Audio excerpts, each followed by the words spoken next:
I love யூன்னு சும்மா ஒரு அன்பாக சொல்லிடலாம், அது ஈஸி. ஆனால் நிஜமாக ஃபீல் பண்ணி சொல்கிறது ரொம்ப கஷ்டம். அது வேற ஒரு பொண்ணா நிஜமாக சொல்கிறது ரொம்ப ரொம்ப கஷ்டம். ஏன்னா அதில் டன்னு கணக்கில் நம்பிக்கை, கிலோ கணக்கில் ஆசை, கிராம் கணக்கில் பயம் கலந்துருக்கும். இதுக்கப்புறம் இந்த வார்த்தையை யாருக்கும் சொல்ல தேவைப்படாதுன்னு தோணும்போது, உயிர் போகிற வரைக்கும் இவன் கூடவே இருப்பான்னு தோணும்போது அப்போ தான் சொல்ல வரும்.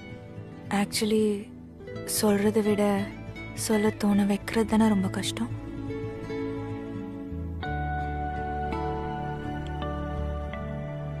நீ தோண வைக்கிற, உன்னை பார்த்து சொல்லணும்னு தோணுது.